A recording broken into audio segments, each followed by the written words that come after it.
Assalamualaikum dan selamat pagi. Bersama saya Rashidah dan 3 ahli panel jemputan kita pagi ini akan bersama anda untuk sesi pertama bicara kesihatan yang bertajuk COVID-19 Facts and Myths.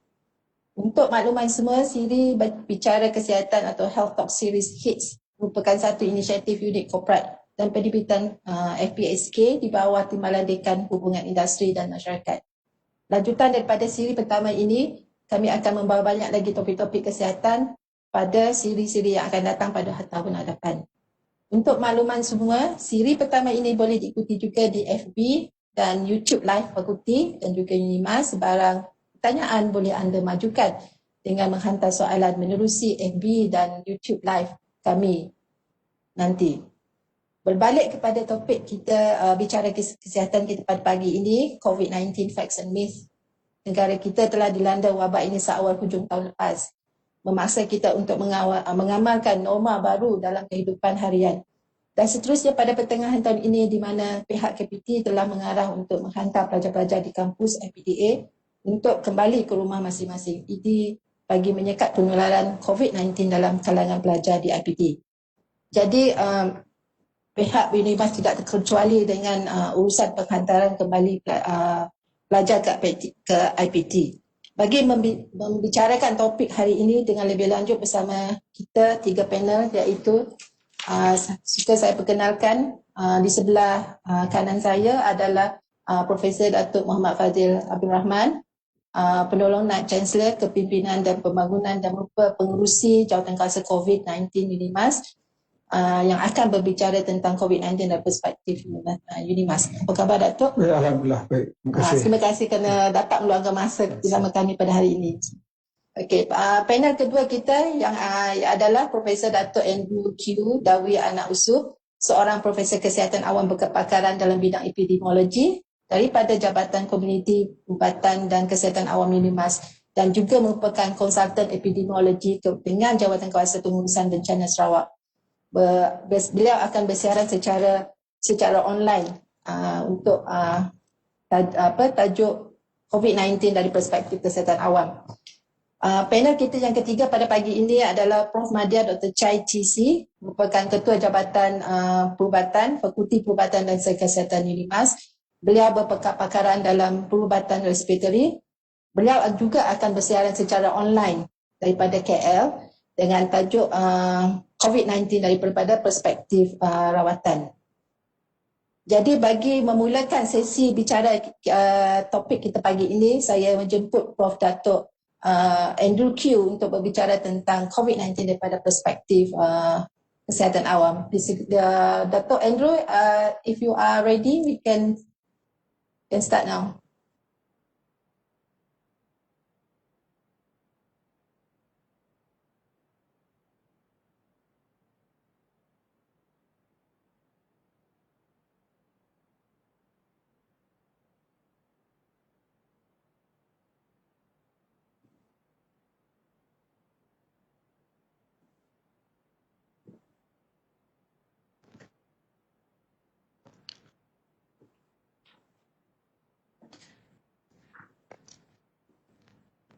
Okay, can you see my slides? Not yet, Datuk. Not yet? We can see you. We can see you. Okay.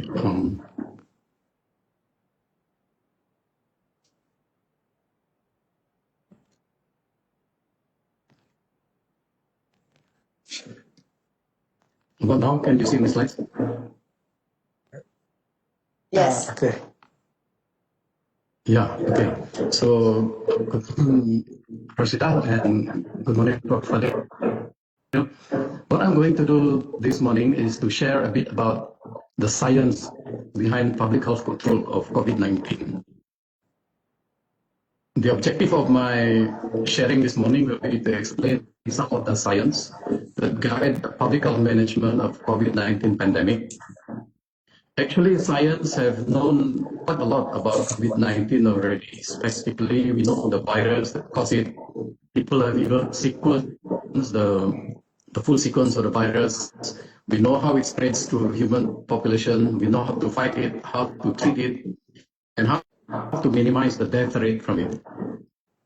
Yet, COVID-19 is hard to control, and there are many reasons for this, but chief among them, I think, will be that there's still a high proportion of the population in various countries who do not believe fully, who do not fully believe in the science. Okay? They still believe in what is on from their friends, social media, and so on. The other one is once the system is overwhelmed, then there will be too many cases, and the speed of it will overwhelm the health system, and we cannot cope because of the number of cases that come up too fast over a short period of time. The third one is that this is a new norm, and when we're talking about norms, there are various stages of it, and the final one will be the internalization of the norm. Now people are still just getting used to the norm, and so this is where enforcement is very, very important, because we have social distancing, we have people to use masks and so on, but people need to be reminded, and we need to enforce in various places. And the last one, why I think it is very difficult to control in spite of all the knowledge, is that we have to balance the health cost of the pandemic with the economic and other social costs. So it is not just about the disease, it's about other things, economics, social, and so on. So why bother? I think this is the first pandemic that is affecting us very, very severely. In 2009, we had the avian influenza pandemic, but it is nothing like this. Now we have, as of yesterday, it is reported that we have over 60 million cases and about 1.4 million deaths. Just imagine that half of Sarawak have died. Half of the population of Sarawak, the equivalent, have died from this virus, and you can understand how severe the thing is. Also, the World Bank estimate that this pandemic is causing the biggest recession globally since 1871, as you can see here. Even during the recession during 1931, it's not as bad as the recession that's going to result from this COVID-19. And economies are expected to shrink from 2.5 to about 7%. Okay? And in terms of global health, the Bill and Melinda Gates Foundation have estimated that this COVID-19 pandemic have set back global public health by 25 years. And all this happened in just 25 weeks. So it's a very, very serious situation for the world. And in fact, this is one of the most shared cartoon in the world at one time. In fact, COVID-19, we think that is bad, but the recession that going to follow it is even worse. So that's why we have to bother about COVID-19. And the thing that we have to remember is that COVID-19 is an emerging infectious disease. 75% of emerging infectious diseases are zoonoses, that means come from animals. And these are some of them that have emerged since 2003. Of course, we have our Nipah outbreak in 1998 and so on, but these are the recent ones. And what is common about zoonotic emerging infectious diseases is that the result of it is that because of the imbalance in the environment, the human-animal interface, and so on. And because animals now don't have space to roam, they come into more contact with humans, and so their viruses also jump into humans. In the specific case of COVID-19, wildlife market is very important because the reservoir for the virus is from bats, specifically the horseshoe bats like this. But we have bats like this in our place as well. And this is very important because we need to limit or ban wildlife market. These are dead ones, but there are some which sell live ones. So even before we talk about how to deal with the outbreak, we have to prevent the outbreak from occurring. That is what public health is about, to prevent. First, to prevent. And once that has happened, then we have to deal with it through global health security. The WHO have this International Health Regulation 2005. It requires countries to step up their global security agenda so that they will be able to detect, they will be able to assess the situation, and then they must report to the global community, and they have to respond so that we all can respond. So first thing is to prevent it from happening. Once it emerges, then we have to be able to do all of these things. Okay? And once that happens, once it emerges, we have to prevent it from becoming a pandemic. There are various steps for it to become a final pandemic. It becomes an outbreak. If we control it, it will be okay. It may be eliminated. If not, it becomes an epidemic. But all these are not done properly, then we end up with a pandemic, just like what we have at the current moment. And pandemics are very prone to occur nowadays because of global trade, global travel, and so on. Okay? And we can see that the daily new confirmed case from on the 24th, the US is very large, and so on. And in the case of a pandemic, we are not safe so long as COVID-19 is present in any one of the countries of the world. That's because of, like I mentioned just now, the intensity of global travel in the modern era. Once it has happened in a country and it becomes an epidemic, then we have to prevent the exportation and importation of the pandemic organisms. We do this through what we call defensive isolation. For instance, if there are countries that have it and Malaysia don't have it or Sarawak don't have it, then we will have defensive isolation in the form of border control. And if we fail in this, and then Sarawak will have it or one of the districts will have it, then we have to do something that we call offensive containment. That means we have movement control order. So that's the basis of border control first, and then once it happens in a particular district, particular state, then we prevent it from going out, and this is through the movement control order. So once we have failed in this, then we will spread over many districts, like what we have now. Then we have to do suppression measures and so on. It will be a more intense movement control order and so on. But because it's a pandemic, we need to have global elimination of the infection before the world is safe again. So in the public health control of an epidemic, we know that we have to nip it in the bud, because once it reaches the tipping point, we will have a chart like this that's going to be very, very steep in going up. And we have to implement public health measures very early. And I think we have to do it very aggressively so that we will nip it in the bud somewhere here.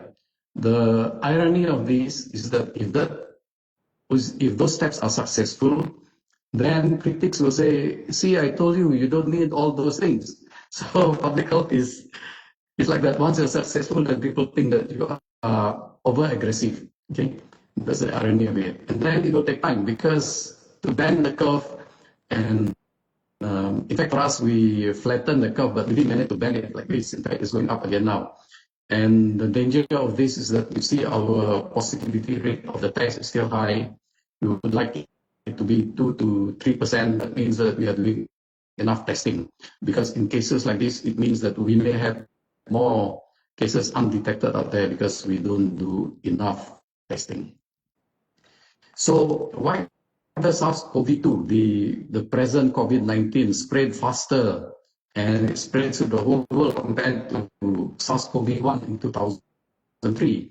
There are a few reasons for that. One of them is that the current one have a shorter incubation period, so the epidemic moves very much faster. And the other thing is that the patients for COVID-19 is infectious even before the infected person develops the symptoms. So this is very significant. Whereas In the old SARS, in SARS 2003, the incubation period is like 2 weeks, whereas this one can take as short as 2 to 3 days, and they are only infectious when they have developed symptoms. So the other thing is, of course, people have talked about the R naught because it has high transmissibility compared to SARS. And the other thing is that there is a high percentage of cases, up to 70 to 80%, who don't develop symptoms, yet are able to spread the infection to other people. So all these contribute to the rapid spread and making it very difficult to control the COVID-19. So this is a chart showing that even before patients have developed symptoms here, they already are a lot of viral genomes, viral particles inside their body, their breath, and they can be infectious even up to 5 days before they start developing the symptoms. So now I would like to talk about flattening the curves and the importance of it. In any country, there is a level of healthcare, the capacity of healthcare. And in COVID-19, as I've mentioned just now, the speed of the spread and the volume will overwhelm the whole system, the capacity of the whole system. So that's why we do various measures so that the health system will not be overloaded, and also give us time to increase the health system capacity. When the symptoms of an overloaded health system will be shortage of PPEs, shortage of general hospital beds, ICU beds, ventilators, shortage of testing capacity, and burnout among frontliners. This is what happened during our first wave. And on the public health side, we will have shortage of places to quarantine the people who are the close contacts of cases and so on. And travelers who we want to quarantine because we want to practice our border control and so on. And there will also be shortage of staff to trace the many contacts that are as a result of the many patients. So that's why it's very important to flatten the curve. And how do we flatten the epidemic curve? One of them is through pharmaceutical intervention, including biological products, vaccines, which people talk about now, antimicrobials, antivirals, which none have proved to be effective, and devices such as diagnostic tests and so on. But we don't have this for COVID-19.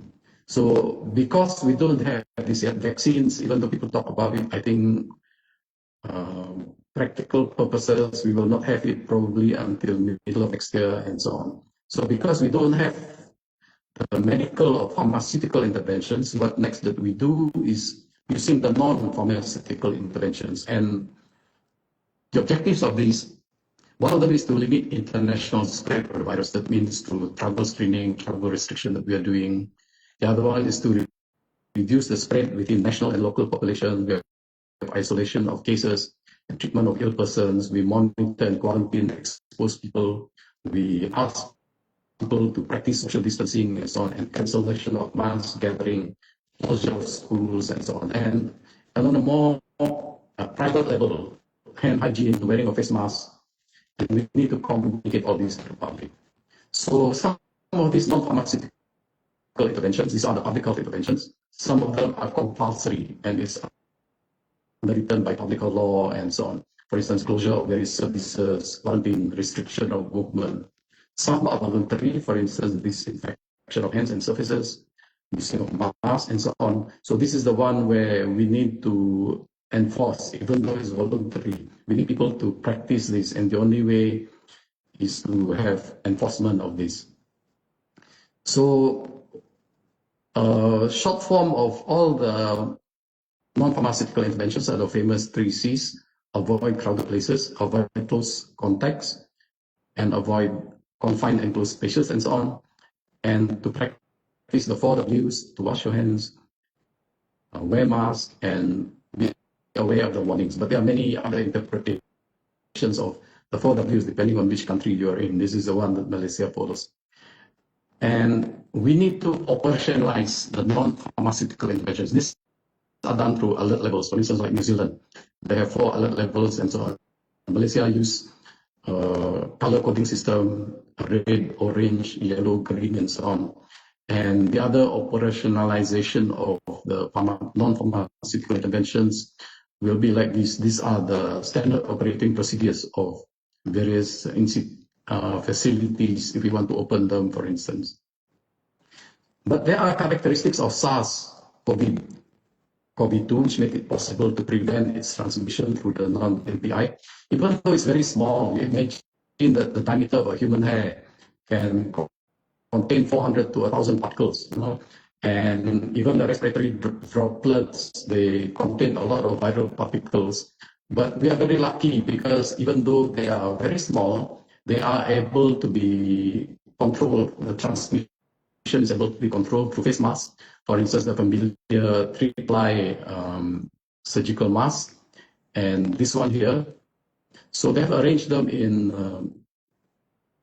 this order, but the ones that from the testing that are done, if for ordinary use, then it's better to use the 3-ply surgical mask, and then some of the cotton mask, and so on. Some of the others are not very effective. For instance, like this and like this are not so effective. And so, but now the masks are very, very affordable and easily bought.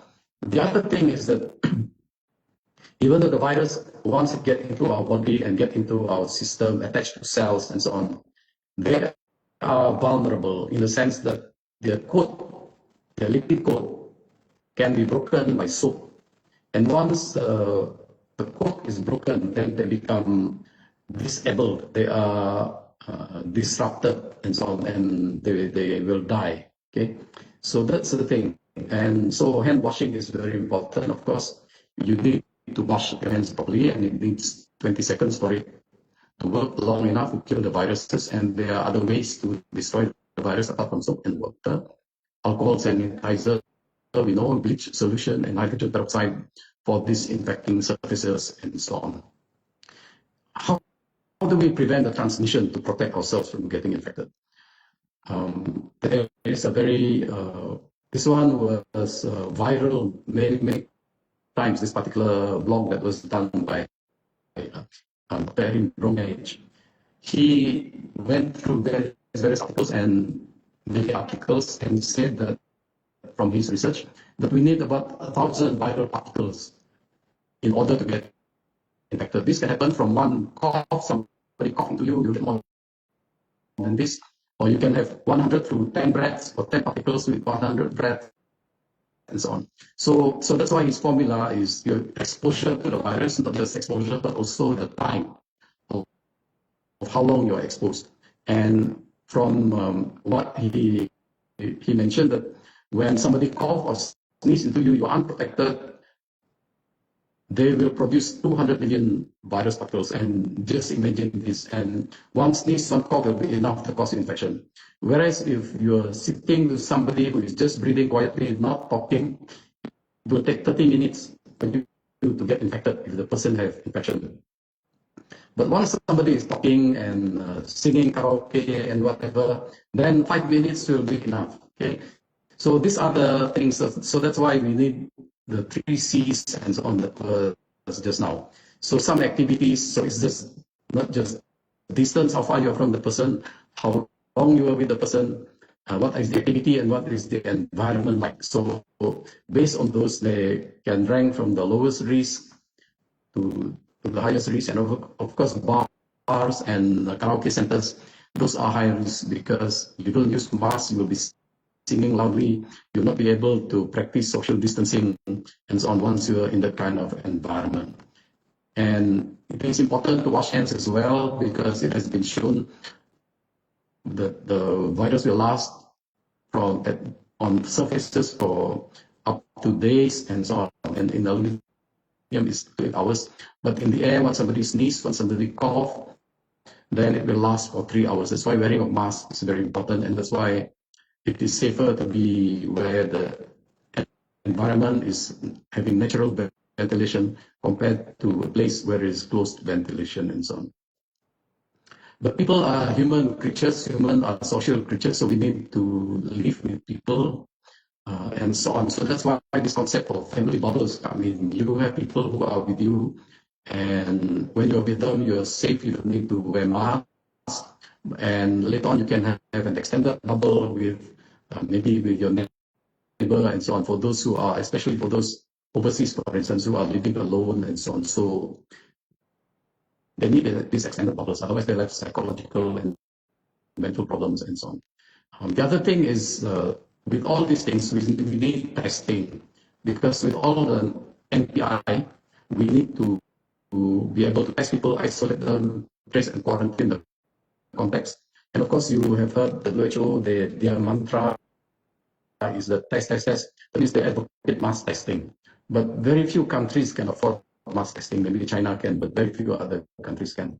So for us, what the Ministry of Health is the approach is to target, test, trace, and treat. So the 4 Ts. So you do targeted testing, you target the population that you want to test, you test.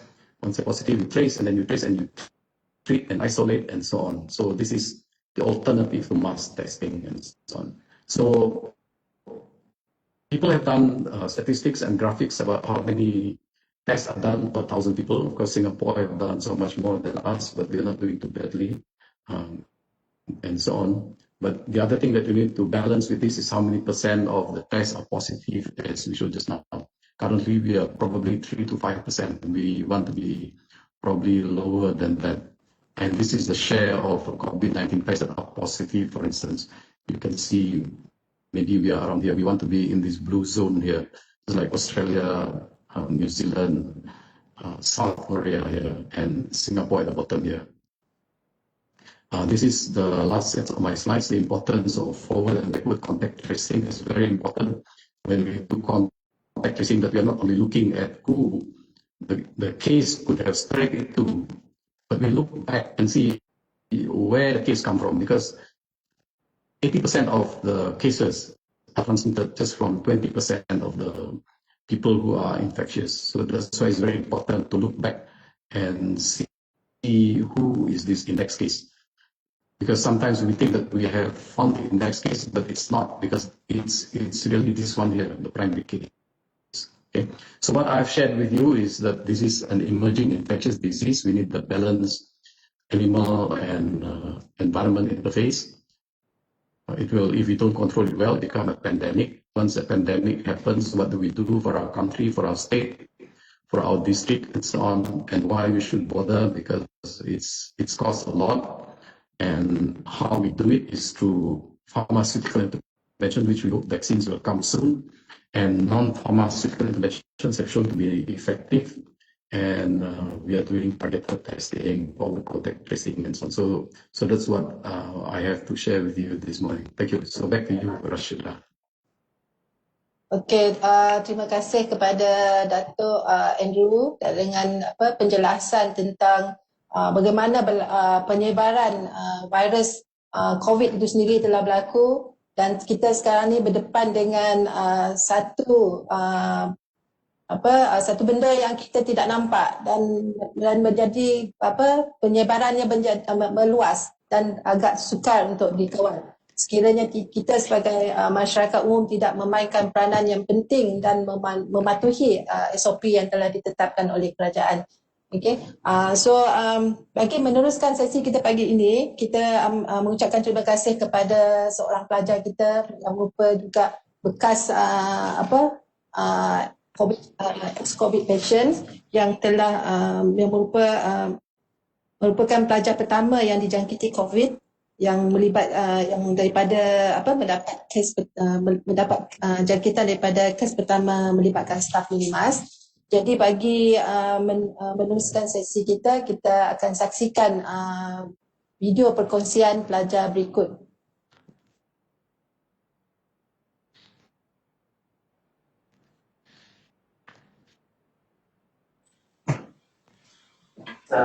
Assalamualaikum warahmatullahi wabarakatuh, dan salam sejahtera semua yang sedang menonton di live talk COVID Unimas ya. Baik. Nama saya Muhammad Syahid bin Muhammad Arif. Saya merupakan pelajar dari Fakulti Seni Budaya dan Kreatif Program Muzik. Saya baru sahaja tamat pengajian dan saya telah dihubungi oleh pihak penganjur untuk memberikan ataupun menceritakan pengalaman saya sebagai pesakit COVID. Baik, saya terus mulakan. Saya telah disahkan positif pada COVID pada 18 April 2020 dan pada 12 Mei 2020 saya telah disahkan negatif. Ini nak dekat sebulan lah saya di hospital dan di pusat kuarantin. Nak dekat sebulan. Baik. Macam mana saya boleh dipanggil untuk swab test? Seperti kita tahu, sesiapa yang mempunyai kontak rapat dengan pesakit COVID-19 yang lain akan diminta untuk pergi buat swab test. Jadi siapa yang saya kontak? Baik, yang saya kontak adalah arwah guru saya, lecturer muzik saya, iaitu Iran Amri Musodik. Baik, beliau telah disahkan positif pada 21 hari bulan Mac di Hospital Umum Kuching Sarawak. Pada 18, 19, 20, saya adalah orang yang bertanggungjawab yang menghantar beliau ke hospital untuk medical check up. Masa itu dia demam dan dia diadmit kerana demam panas. Bukan sebab COVID, tapi demam panas. Baik, boleh faham kat situ yang saya telah dihubungi untuk membuat swab test kerana ada hubungan kontak rapat dengan arwah lecturer saya, Iran Amri Musodik. Baik, yang tertanya-tanya, okey, beliau memang meninggal dunia disebabkan COVID-19. Beliau telah meninggal dunia pada 31 Mac 2020 dan 31 Mac 2020. Baik. Kemudian saya telah dihubungi oleh selepas sebulan pemergian arwah Pak Iran, saya tinggal di Uni Garden bersama 5 orang lagi rakan saya. Jadi saya telah dihubungi oleh pihak UNIMAS, dihubungi oleh pihak Hospital Umum Sarawak dan juga pihak Jabat Kesihatan Daerah lah. Untuk tidak keluar rumah selama 2 minggu. Andai tak ada simptom, tak perlu buat swab test katanya. Kemudian ada call lagi cakap perlu swab test tapi tunggu dulu selama 2 minggu. Okey. Sekarang habis 2 minggu kami memang tak ada simptom, jadi kami pun tak call lah, tak apa. Sampailah sebulan. Sampai sebulan, itu bulan Mac, jadi kita dah masuk bulan April. Baik, bulan April, pada 15 hari bulan, kami telah mendapat satu panggilan untuk kami semua pergi buat swab test. Saya dan rakan-rakan di rumah lah, di Uni Garden. Baik, jadi dah boleh dapat jawapan lah, macam mana saya boleh saya perlu pergi swab test ya. Jadi itu cerita pertama di mana saya perlu pergi buat swab test. Baik. Sekarang, pada 18 hari bulan yang saya cakap awal tadi, saya disahkan positif COVID. Situasi masa awal dia call tu, awal doktor call, saya agak blank lah, saya agak terkejut dan takut lah sebab COVID yang saya rasa di sisi memang real lah. Jadi saya tanya kawan-kawan saya yang lain, okey ke? Macam saya seorang je ke kena COVID kan? Sebab dalam rumah tu, yang lain semua isap rokok. Saya seorang tak isap rokok. Otak saya fikir macam mungkin orang yang isap rokok lagi beresiko lah untuk kena COVID kan? Sebab dia, yang kita tahu dia pasal pernafasan, dia ganggu pernafasan. Jadi rupanya kawan-kawan saya yang isap rokok ni semua tak disahkan positif COVID lah. Saya seorang je lah positif COVID. Terus mungkin tu bukan alasan yang bagus lah untuk kena COVID pun kan. Tapi itu hanya apa yang saya fikir lah masa tu. Saya just fikir saya yang sihat selalu bersukan pun dan tak isap rokok kena COVID, immune system saya lah yang kurang daripada mereka kan. Baik. Kemudian 18 bulan di call pada jam 3 petang. Pada jam 5 petang ambulans datang ambil saya pergi ke Hospital Umum Sarawak. Baik, di sana pada hari pertama saya telah diwatkan, diadmitkan di ward tingkat 7. Saya tak tahulah apa bangunan mana, tapi tingkat 7. Kemudian 2 hari di sana, pada hari pertama, saya telah di X-ray. Saya diminta untuk cek darah, ambil darah. Dan juga cek suhu dan oksigen. 2 hari pertama. Hari kedua, benda sama. Hari ketiga, saya telah ditukarkan ke ward lain lah. Ward, saya tak pasti ward apa, tapi ward tu katanya lagi kalau ditukar ke tempat tu memang katanya dah okey sikit. Jadi saya perlu pergilah. Masa saya pergi ke ward tu, ada swab test kali kedua. Baik, swab test kali kedua pada awal minggu. Jadi saya hujung minggu seterusnya baru dapat result. Masih positif. Itu positif yang kedua. Dan rutin harian di sana adalah makan 3 kali sehari, pagi, tengah hari dan malam. Setiap hari, doktor atau nurse, tak pasti, tapi mereka akan datang cek suhu, cek tekanan darah dan juga oksigen, parasat oksigen. 3 ini mereka akan cek. Itu rutin harian setiap hari. Dan kemudian pada 2 minggu seterusnya, result yang kali kedua tu negatif. 2 minggu seterusnya dah start puasa. Itu cabaran pertama lah bagi saya, puasa di pusat kuarantin, tak kenal orang, keadaan sakit. Tapi Alhamdulillah tu semua kurniaan Allah sayang kita kan. Kena positif lah dengan Allah. Lepas tu Ramadan seorang-seorang kat sana okey lah. Tak ada masalah. Kesihatan saya pun, saya tak ada simptom apa, saya memang tak ada batuk apa. Kemudian minggu itu juga, awal minggu Ramadan tu saya swab test kali ke-3. Baik, kali ke-3 Kali ke-3 masih sama, negatif juga. Minggu seterusnya saya telah dihantarkan di pusat kuarantin di Jalan Puncak Borneo. Ya, di Jalan Puncak Borneo. Kawasan itu banyak, saya tak pasti juga nama dia, tapi itulah jalan di Puncak Borneo, kuarantin Puncak Borneo. Mungkin doktor-doktor kat sana tahulah kat mana tu.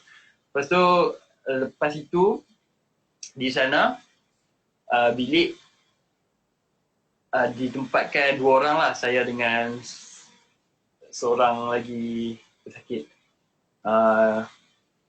Masih kata yang sama oleh doktor, pergi ke tempat ini katanya mungkin lebih baik, macam tu lah, macam progres lebih baik lah, tak teruk. Okey lah. Kemudian di sana saya stay selama 2 minggu. Saya tak pasti, saya lupa dalam 2 minggu ataupun seminggu lebih. Yang pasti seminggu lagi sebelum raya saya sempat balik lah, sebab kali ke-4 swab test adalah negatif. Jadi saya dibenarkan untuk pulang lah. Kemudian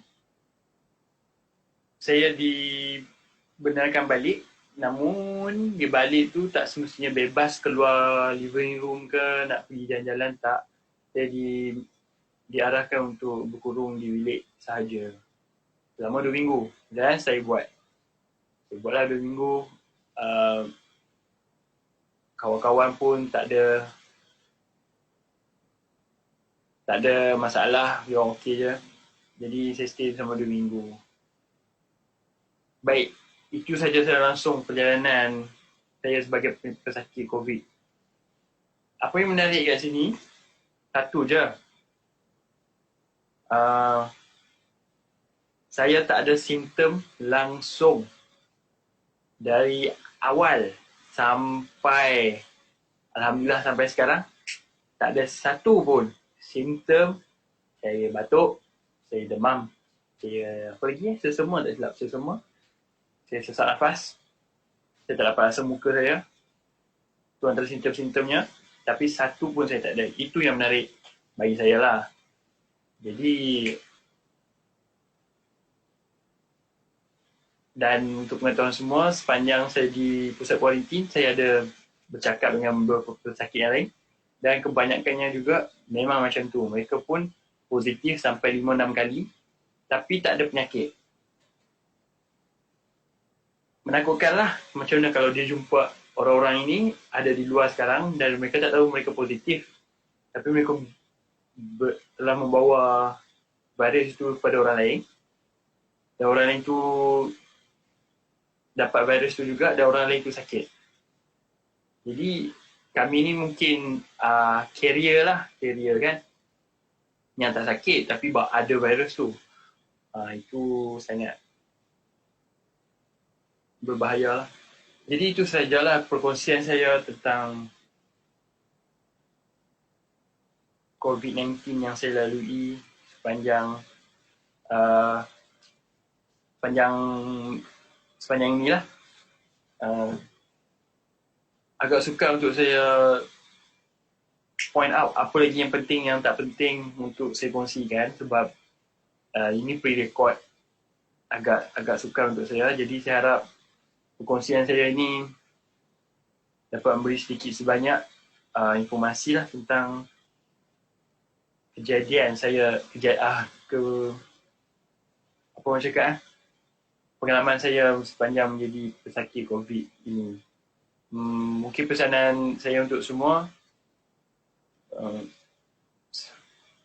berhati-hatilah di mana-mana pun berada dan bacalah mesej MKN tu selalu. Baik, Assalamualaikum warahmatullahi wabarakatuh.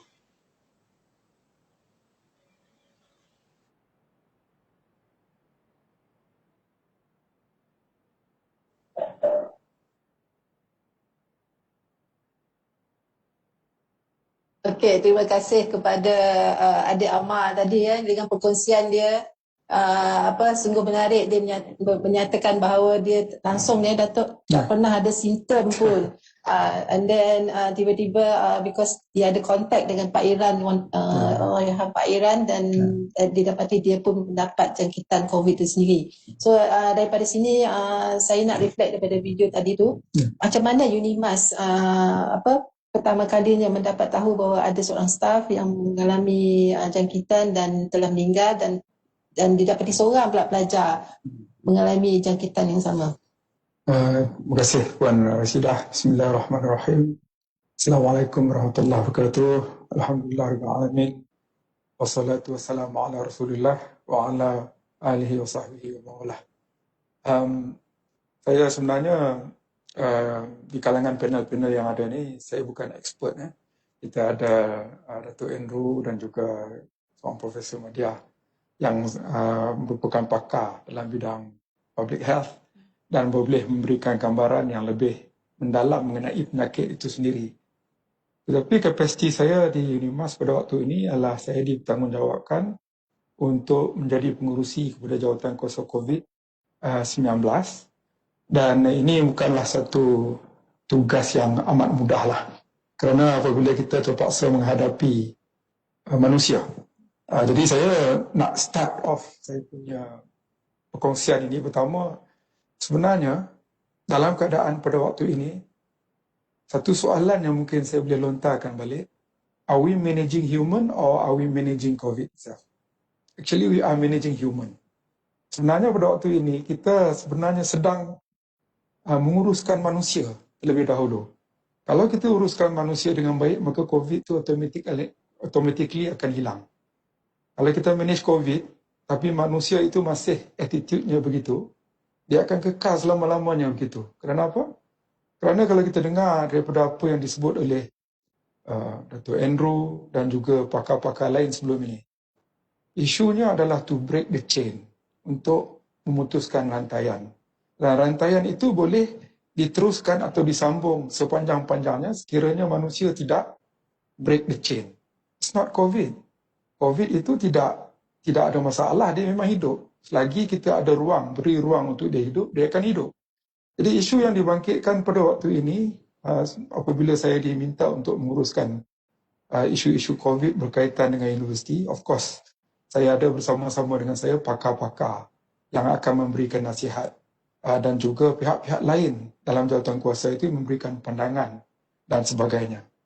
Jadi dalam konteks itu, apabila selaku pengurusi, apabila saya memutuskan satu keputusan secara konsensus ataupun dalam satu-satu kes, saya terpaksa membuat keputusan, mengambil pertimbangan terbaik setelah mendapat pandangan daripada semua untuk memutuskan satu-satu peraturan ataupun arahan selain daripada arahan daripada MKN, SDMC dan sebagainya. Itu merupakan satu perkara yang amat mencabar. Di peringkat awal, kalau kita nak kongsi macam Puan Rashidah tanya tadi, di peringkat awal pengurusan COVID apabila salah seorang staf luar negeri kita telah didapati positif dan meninggal. Dan kita dengar pelajar kita adalah pelajar yang katanya terkena jangkitan. Paling bahaya lagi adalah asymptomatic yang disebutkan tadi itu. Kita tidak tahu, tidak ada kesan, tidak ada nampak apa-apa juga simptom yang mengatakan dia itu adalah seorang sakit positif. Kita pada waktu tersebut agak mencabar kerana kali pertama mengalami cabaran tersebut setelah dengar orang lain. Dan satu perkara yang saya observe pada waktu tersebut dan saya jadikan iktibar, benda sebegini dalam era sosial media ini, apabila salah cara kita membuat penyampaian ataupun kita tidak cepat membuat keputusan untuk memberikan maklumat kepada masyarakat, terutamanya masyarakat kampus, pada waktu itu saya dengar kekecohan itu terlalu besar sampai staf ada yang histerikal, katakan histeria, takut apa akan jadi pada dia kerana dia ada kontak dengan Allahyarham Pak Iran, orang ni ada kontak, orang tu ada kontak, orang ni ada kontak, dan semua sudah menjadi keadaan jadi agak sedikit kelam kabut. Walaupun on the surface nampak okey, tapi di bawahnya terlalu bermacam-macam andaian. Pendek kata, if I may lah, soalan yang secara literally saya boleh kata, adakah aku akan mati kerana duduk bersama dengan orang yang dapat positif dan orang itu sudah meninggal. Jadi dalam keadaan itu, senario semasa di dalam satu-satu organisasi itu akan menjadi tidak kondusif.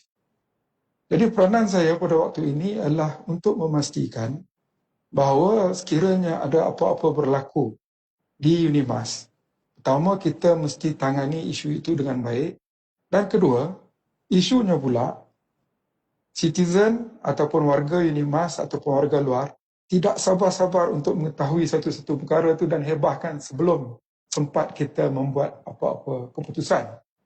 Jadi apabila perkara itu berlaku, dia akan jadi suasana yang tidak kondusif. Jadi apa yang kita lakukan pada waktu ini, sekiranya kita dapati ada kes-kes yang disampaikan kepada kita melibatkan UNIMAS, alhamdulillah setakat ini, selepas kes Pak Iran dan pelajar tersebut, tidaklah ada lagi kes yang terlalu ketara. Cuma di kampus ini, kita harus pastikan keadaannya itu stabil, selamat, untuk kita pastikan warga kampus kita ini berada dalam keadaan yang terlindung daripada COVID. Jadi berbalik kepada isu yang awal saya katakan tadi, managing human ni adalah sesuatu perkara yang wajib kita lakukan pada waktu ini kerana manusialah yang akan memastikan sama ada COVID itu mati atau perantaian itu putus atau tidak. Jadi saya pegang satu prinsip saja. Kalau kita treat patient yang ada kencing manis, diabetik, apa yang kita buat bagi metformin, kita bagi Jardiance, kita bagi insulin dan sebagainya, itu hanyalah menguruskan gula itu. Tetapi root of the problem kita masih belum selesai. Jadi dalam konteks ini, root of the problem is not COVID itself, not virus. Manusia itu pertama terlebih dahulu. Perlu pastikan bahawa segala SOP yang diberikan kepada mereka itu dipatuhi. Tetapi ironically, dalam pada kita semua tahu bahawa ini adalah antara punca yang menyebabkan virus itu menular, manusia tidak dapat melawan antara kehendak dengan realiti kehidupan itu pada waktu ini. Manusia masih terus ingin hidup seperti sebelum COVID, maka dengan itu mereka gagal untuk mematuhi arahan-arahan yang diberikan. Dan apabila jawatankuasa COVID ini terpaksa memutuskan satu-satu keputusan, ini sudah tentu mengundang rasa tidak senang di kalangan staf. Cabaran yang kita hadapi. Contohnya, selepas kes Pak Iran itu jadi kecoh dan sebagainya, kita terpaksa pastikan keadaan tenang di kampus. Dan apabila kita mendapat berita-berita mengenai ada pelajar terlibat dengan itu dan ini positif, katakanlah saya pun sebagai seorang yang bukan pakar dan bukan bidang dalam public health ini sudah belajar banyak ilmu berkenaan melalui bacaan, melalui campur dengan doktor-doktor. Ada isu dalam kes tertentu yang saya terus boleh bangkitkan pada waktu ini. Antara cabarannya ialah kita kata kita ada gene 1, double gene 3 dan sebagainya, dan katanya apabila sampai ke gene 3 itu baru dianggap sebagai positif. Sebenarnya gene 1 itu sebenarnya sudah positif kalau ikutkan kefahaman yang saya terima daripada doktor-doktor. Tetapi kalau kita dengar pada waktu itu pelajar itu walaupun gene 1 sebagainya, kita mengambil langkah seolah-olah ini sudah 3.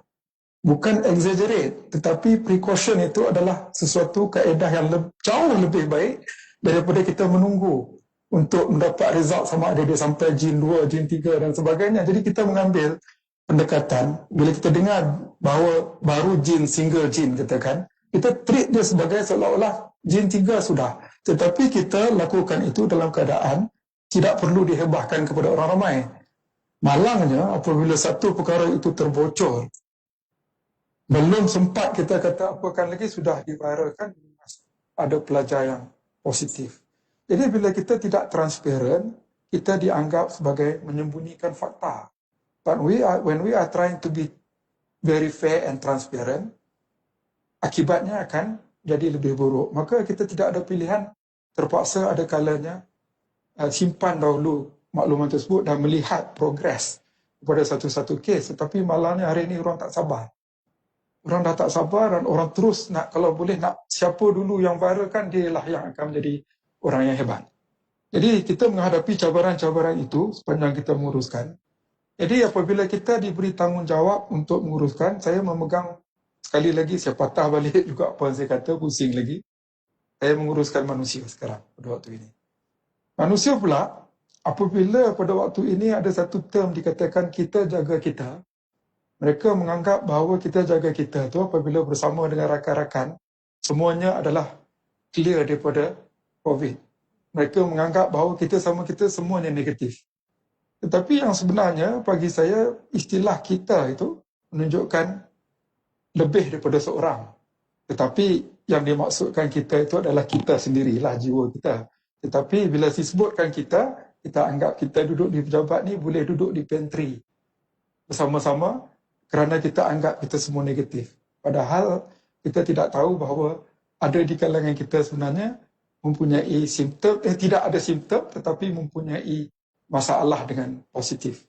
So bila kita katakan kita jaga kita, begitulah hakikatnya tafsiran orang. Bila kawan, kalau di rumah mungkin tidak ada pilihan, tapi kalau di pejabat begitulah keadaannya. Jadi bila kita kata kita jaga kita, saya sekarang ni nak perkenalkan satu istilah barulah. Daripada kita jaga kita, diri jaga diri. Apabila kita katakan diri jaga diri, barulah kita faham bahawa kita menjaga diri kita sendiri untuk pastikan bahawa rantaian ini diputuskan. Jadi cabaran jika ditanyakan kepada jawatankuasa ini dan saya selaku pengurusinya adalah pertama, untuk educatekan warga kampus dan warga luar keperluan untuk kita kuasakan. Saya pick up apa yang disebut oleh Datuk Henry Q tadi. We have to be very offensive dan enforcement kita mesti tegas. Tetapi dalam masa kita buat satu-satu perkara yang tegas itu, sudah pasti kita akan mendapat cabaran. Kerana, again, we are managing human. Kalau saya boleh tanya lagi, lanjutan daripada apa yang Prof terang tentang pengurusan manusia. Okey, macam mana pula dari segi sebab ni melibatkan pelajar. So daripada perspektif parent, ada tak Prof mengalami juga masalah yang sama? Sangat mencabar. Itu tidak dapat dinafikan bahawa antara cabaran yang paling besar, we are managing about 13,000 students. 13,000 potential threats to the university and 2,000 plus staff. So all in all, we are talking about 16,000 individuals berada di kampus. Keputusan pada sebelum ini, Kementerian Pendidikan Tinggi mengarahkan supaya kampus dibuka pada semester 1, walaupun kita patuh pada arahan. Deep in my heart, saya sudah anticipate pada waktu tersebut cabaran yang akan kita hadapi. Dan fair enough, bila timing pun cantik, kerana pada waktu itu curve-nya sudah menurun, timingnya cantik, mungkin satu pengajaran bagi kita, seperti juga pernah yang disebut oleh speaker tadi, satu pengajaran adalah kita sudah complacent apabila melihat curve itu dapat diturunkan. Dan kita assume bila dia turunkan, benda itu akan stable begitu selama-lamanya. Walaupun kita ada knowledge, walaupun kita ada pendidikan bahawa rantaian ini boleh berlaku sekiranya kita lalai. Kita ada Spanish flu dulu yang kita pernah tengok dalam sejarah 100 tahun dahulu. Kali pertama diserang, kemudian kali kedua turun, orang celebrate dengan begitu seronok sekali kerana hilang, terus naik ke kali ketiga. Tapi we never learn from all that. Kita hanya membaca, sekadar membaca, tidak menghayati perkara tersebut. Dan itu sebenarnya berlaku pada kali kedua selepas 100 tahun pada waktu ini. Jadi, apabila kita mengarahkan pelajar balik semula ke kampus, dalam hati saya sudah risau. Dan kebetulan juga pada waktu itu tiba-tiba naik spike, naik terus ke atas dan kita dah panik. Keadaan kita di tempat lain okey. Kalau di Semenanjung kita boleh arahkan pelajar untuk pulang dengan bas dan sebagainya. Ini kita bercakap mengenai penerbangan dan sebagainya merentasi Laut Cina Selatan. Pelajar sudah sampai, terkandas di sini dan kemudian diarahkan supaya kita benarkan pelajar pulang dan sebagainya. So, baru saja selesai hantar lebih kurang pergi dan balik 80,000 orang pelajar. Waktu kali pertama MCO dikuatkuasakan. So, baru beberapa bulan lepas tu kita lagi terkandas dan kita dengar rintihan, keluhan berbagai pihak kerana arahan supaya balik ke kampung semula daripada situ. Jadi kita tidak mau membuat kesilapan-kesilapan berikut. Maka saya dengan rakan-rakan dalam jawatan kuasa telah mengusulkan langkah yang kita ambil jika menjawab soalan tadi kepada pengurusan universiti bahawa kita kena buat satu keputusan tegas yang mungkin tidak popular. What is it? Kita teruskan sahaja kuliah kita semester ini sepenuhnya secara online. Kerana kita tidak boleh ambil risiko. We cannot take the risk at all. So mungkin pendekatan yang kita buat ini, balik kepada apa yang dikatakan tadi, penguatkuasaan dan juga arahan-arahan mengelak daripada penularan itu, mungkin bila dibuat itu dikatakan kita exaggerate. Kita terlalu exaggerate sangat situation sehingga begitu. Tetapi saya dah sebut tadi, saya sentiasa anggap 3 jin itu sebagai, walaupun pelajar kita ada satu saja jin, single jin, I treat it that way. It's better for us to worry now than to worry later. And also at the same time, it's better for me to regret now than to regret later. Because we are talking about campus-wide. At the moment, kita ada 1,000 lebih orang pelajar yang duduk di kampus. Walaupun sebenarnya diarahkan untuk pulang. Tetapi kita ada isu, kita nak pastikan pelajar P40 mendapat fasilitas internet untuk online, pelajar-pelajar yang kekurangan fasilitas di kampung untuk berada di sini. Dan pelajar yang sudah terkandas, yang tidak boleh pulang, kita arahkan, benarkan untuk duduk di sini. Jadi saya terpaksa memastikan bahawa keselamatan pelajar dan juga staf yang bekerja di kampus ini sentiasa terjaga. Jadi apabila kita mengambil pendekatan yang mungkin tidak popular dari kacamata orang, dan sekarang ini yang makin mencabar, sudah ramai cerdik pandai dalam bidang COVID. It doesn't matter whether their background is from medical or non-medical or even sastra or whatnot. They are all very well informed about all this, which is good. But unfortunately, majority menggunakan pendidikan itu untuk mencabar itu dan ini. Tetapi bila come to implementation, kita sendiri pun tidak implement langkah-langkah tersebut. Jadi dalam keadaan ini yang menyulitkan keadaan untuk kita memastikan keadaan stabil dan sebagainya. Contoh satu kes ya, kita ada berhadapan dengan senario lah. Orang luar masuk, kemudian tidak ada simptom, kemudian dibuat tes, dimaklumkan kepada kita yang datang membuat urusan di LIMAS itu ada 3 jin dan disahkan positif tapi asymptomatic. Now, immediately bila keadaan itu berlaku dalam paper, saya disampaikan maklumat itu pada petang Ahad. What is the next course of action yang saya perlu buat? Of course, saya terpaksa. Some people say it's too radical tindakan yang diambil tu. It's better for me to be radical than to be too relaxed and at the expense of other people's safety. So saya telah membuat keputusan terus. Of course, saya refer kepada pengurusan universiti, the Naib Chancellor. Saya pegang kepada satu pendirian. Immediately, setelah mendapat nasihat daripada doktor-doktor pakar, kita terpaksa tutup kawasan tersebut, arahkan staf untuk bekerja dari rumah, elakkan daripada datang sehingga kita pastikan semuanya clear, kerana mereka ini sudah menjadi PUI. Kalau orang yang pertama, first hand tu sudah menjadi PUI, tengok saya bukan dalam bidang ini pun, dah boleh bercakap PUI, PUS sekarang. Apa lagi yang di luar. So jadi, ada yang mengatakan kita tunggu dan lihat dulu, barulah kita ambil tindakan. Cannot. Kalau kita nak melawan COVID, we cannot wait and see game. Dia kena terus buat keputusan walaupun tidak popular. Saya buat keputusan untuk tutup di situ. Memang ada pandangan yang negatif. Dan ada yang mengatakan bahawa setelah 5 hari, 6 hari perkara itu berlalu, aktiviti itu berlalu, kita tak ada apa-apa, kita masih sihat. Jadi sebenarnya kita sudah tidak ada isu apa-apa. Mungkin jawatan kuasa yang terlalu exaggerate katanya. Tetapi bukankah dalam ilmu public health mengatakan untuk melihat simptom itu, melihat kesannya at least 14 hari untuk melihat. Jadi bila orang melihat 6 hari sudah, benda itu sebenarnya sudah sepatutnya boleh dijadikan ukuran bahawa everything is safe, that is something yang kita terpaksa educate orang. Ini bukan warga ini sama, warga luar pun sama. Kita boleh compromise, argue dengan orang mengenai peraturan, tetapi when come to ourselves, kita tidak. Contohnya pemakaian mask. Ramai yang pakai mask, ramai yang mengambil serius mengenai mask pada waktu ini, tetapi ada juga yang mengambil kesempatan main-main, ambil sok, tutup sebagai mask dan merasakan bangga boleh buat begitu. But dia tidak faham bahawa mask yang ada itu adalah untuk menapis virus-virus dan perlu ada some kind of quality.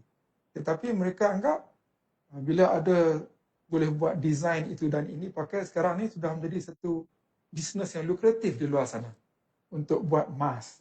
Mask tu pula tidak mengikut piawaian yang sepatutnya, tetapi menarik kerana ada tulis di situ life is boring lah, life is what lah, sebagai satu. Jadi dalam pada mereka faham bahawa untuk memutuskan rantaian antaranya adalah memakai mask, mereka memakai mask hanya sekadar untuk menunjuk bahawa mereka abide kepada rules, but it defeat the purpose altogether. So saya tidak mahu perkara itu berlaku di dalam kampus. Manusia ini biasanya, perkara yang dihalang itulah yang menjadi satu kesukaan. Saya tak kata orang lain, kita sendiri pun. Kadang bila kita berada dengan kawan-kawan, memang seronok pada kawan-kawan duduk di kedai kopi, jarakan kadang-kadang slowly hilang. Jadi, dalam pada kita beri nasihat, beri pandangan pada orang, kita sendiri pun ada kalanya leka dengan perkara tersebut. Jadi, cabaran yang saya hadapi kedua selepas itu adalah antara kehendak, kemahuan, keinginan individu dengan keadaan yang berlaku pada waktu itu. Contohnya, saya terpaksa berterus terang kerana sesi yang diberikan ini adalah bertujuan untuk memberi pendidikan dan juga memberi suatu cara untuk orang memikirkan kembali keputusan-keputusan ataupun perkara-perkara yang selama ini dirasakan perlu di-fight. Dalam waktu PKPB ini, kita telah dipesan supaya tidak merentasi kawasan daripada Kuching. Walaupun Samarahan ini sangat dekatlah, seberang Sungai Kuak sahaja pun. Tetapi garisan tetap garisan. Potential untuk membawa masuk penyakit daripada kawasan merah ke dalam kawasan hijau ini terlalu tinggi. Tetapi orang tidak melihat itu, dia hanya melihat hanya menyeberangi Sungai Kuap saja. Apa masalah hanya 1 meter saja rumah saya daripada Sungai Kuap. Tetapi dia tidak sedar bahawa kawasan itu sudah diiktiraf sebagai kawasan merah dan potensial untuk dibawa itu terlalu tinggi. Jadi apabila kita menghalang staf untuk datang pada yang kuat bekerja, dia rasa kecewa kerana tak dapat datang. As opposed to, mungkin ada di kalangan staf yang memang tercari-cari peluang untuk tidak datang bekerja. Kita ada dalam situasi yang begitu mencabar pada waktu ini. Jadi sama juga, kita ada pelajar postgrad yang terpaksa menggunakan lab, yang ada spesimen, ada dia punya bahan-bahan yang diambil daripada hutan dan sebagainya yang akan hanya lifespan dia begitu singkat. Saya terlalu menghadapi cabaran apabila permohonan itu diminta, tetapi kita terpaksa menghalang kerana kita lebih memikirkan kepentingan keselamatan secara lebih menyeluruh jika dibandingkan dengan keselamatan ataupun kehendak keperluan satu-satu kumpulan sahaja. I have to be honest. I don't mind being unpopular, but I must make sure that we cut the rantaian COVID tersebut. So saya rasa banyak cabaran-cabaran yang Prof telah lalui dalam proses untuk memastikan SOP yang telah ditetapkan, dijalankan di peringkat universiti dan cabaran-cabaran tersebut dari pelbagai perspektif lah. Prof. So saya rasa untuk setakat ini, saya akan teruskan seterusnya dengan panel kita yang seterusnya, Dr. Chai, yang akan bercakap dari perspektif rawatan. Dipersilakan Dr. Chai. Selamat pagi pihak penganjur, ahli panel dan peserta. Boleh dengar saya? Boleh ya? Alright.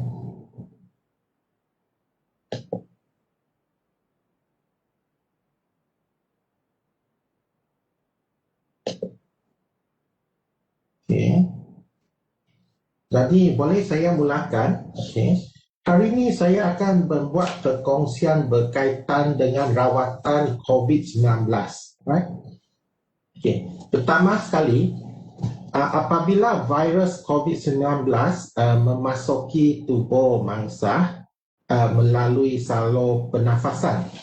Jadi virus ini dia akan menyerang organ yang mempunyai reseptor yang kita panggil S2 receptor. Jadi S2 receptor ini terdapat di banyak organ terutama seperti paru, jantung, salur darah, sistem pencernaan, buah pinggang, malah otak. Okay. Tetapi antaranya paru mempunyai kandungan S2 receptor yang paling tinggi. Oleh itu, paru merupakan organ yang paling kerap terjejas dalam jangkitan COVID-19 dan juga mempunyai komplikasi yang paling serius. Okay. So, berikut merupakan garis panduan daripada yang kiri, Pertubuhan Kesihatan Sedunia, kita panggil WHO, dan yang kanan merupakan garis panduan Kementerian Kesihatan Malaysia berkaitan dengan tahap jangkitan COVID-19. Kalau dalam Inggeris kita panggil severity, kita klasifikasi betapa serius COVID-19 tersebut. Sebenarnya antara dua garis panduan ini tidak banyak perbezaan. Okay. So secara umumnya COVID-19 jangkitan dia dibahagi kepada dua kumpulan utama, iaitu yang tidak bergejala, majority, alright, dan yang bergejala. Okay. So untuk yang bergejala, kita bagikan kepada dua kumpulan lagi, iaitu satu kumpulan yang mempunyai jangkitan paru, kita panggil pneumonia, satu kumpulan yang tiada jangkitan paru, iaitu kita cakap ringan, bergejala seperti sesema dan sebagainya, tetapi tak ada jangkitan paru. So itu diklasifikasi sebagai ringan. Untuk mereka yang ada jangkitan paru, kita klasifikasikan lagi kepada tiga kumpulan, iaitu sederhana kalau mereka tidak memerlukan oksigen, serius kalau memerlukan oksigen, dan kritikal selalunya dimasuk ke unit rawatan rapi dan kebanyakan memerlukan mesin bantuan pernafasan. Alright. So, majority 80% tidak bergejala. Kalau bergejala, antara yang bergejala, selalunya 40%, 40% ringan, 40% sederhana, dan serius selalu 15% dan kritikal 5%. Ini berdasarkan statistik daripada Pertubuhan Kesihatan Sedunia. Pattern yang sama juga berlaku di Malaysia. Right? Okay. So berikut merupakan bagaimana kita merawat COVID-19, prinsip rawatan dia. Okay. So seperti sesema, COVID-19 merupakan virus saluran pernafasan seperti sesema. Jadi seseorang itu apabila mendapat sesema selalu mereka akan sembuh sendiri. Jadi prinsip yang sama juga kita pakai dalam COVID-19, iaitu mereka diberi rawatan sokongan sehingga sembuh secara spontan. Right? Disebabkan COVID-19 merupakan penyakit yang senang berjangkit. Jadi pencegahan dan kawalan infection diperlukan. Contohnya pengasingan atau kuarantin di hospital atau pusat kuarantin risiko rendah. Okay? Dan rawatan sokongan boleh diberikan kepada mereka seperti ubat demam, ubat sesema, dan kita memastikan mereka mendapat air minuman dan makanan yang mencukupi. Berkaitan rawatan spesifik COVID-19, kita hanya memberi kepada kes tertentu, terutamanya yang mempunyai jangkitan paru. Okay. Jadi kita tengok tahap. Rawatan adalah bergantung kepada tahap. Okay. So pertama sekali, untuk mereka yang tidak bergejala ataupun bergejala tanpa jangkitan paru, okay, mereka akan diasingkan sama ada di hospital atau pusat kuarantin risiko rendah, rawatan sokongan diberi, dan yang lebih penting, antara yang paling penting adalah mereka mesti dipantau supaya mereka keadaan tidak merosot kepada tahap 3 atau 5, 4 atau 5. Iaitu kita memantau mereka untuk memastikan mereka tidak merosot kepada jangkitan paru seterusnya. Okay. Terdapat beberapa risiko yang kita boleh predict sama ada mereka mempunyai risiko lebih tinggi untuk merosot. Contohnya umur yang meningkat secara merokok dan juga penyakit kronik, contohnya kencing manis, darah tinggi, penyakit jantung, stroke, penyakit paru, penyakit buah pinggang dan kanser banyak. Right? Okay. Dan berkaitan dengan untuk pesakit yang tahap ketiga dan kelima, mereka akan dimasukkan ke hospital untuk pemantauan. Tahap ketiga setakat pemantauan dan rawatan sokongan. Tahap keempat mereka memerlukan oksigen, dan untuk tahap kelima mereka dimasukkan ke ICU dan mungkin mendapat sokongan mesin daripada mesin bantuan pernafasan. Rawatan spesifik selalu diberi kepada mereka yang jangkitan paru, iaitu tahap 3 sampai 5. So pertama saya akan berkongsi tentang rawatan yang pertama, okay, iaitu dexamethasone atau steroid. Okay. Fungsi steroid dia mengurangkan kadar kematian pesakit COVID-19 dalam 28 hari yang pertama. Bagi yang kritikal, pengurangan sebanyak 8.7%, yang serius 6.7%. Okay.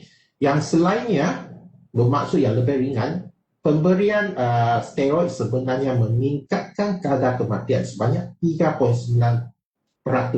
Okay. So berdasarkan kepada bukti ini, Pertubuhan Kesihatan Sedunia mencadangkan steroid diberi kepada pesakit COVID-19 tahap serius atau kritikal sahaja dan tidak sepatutnya diberi kepada yang lebih ringan.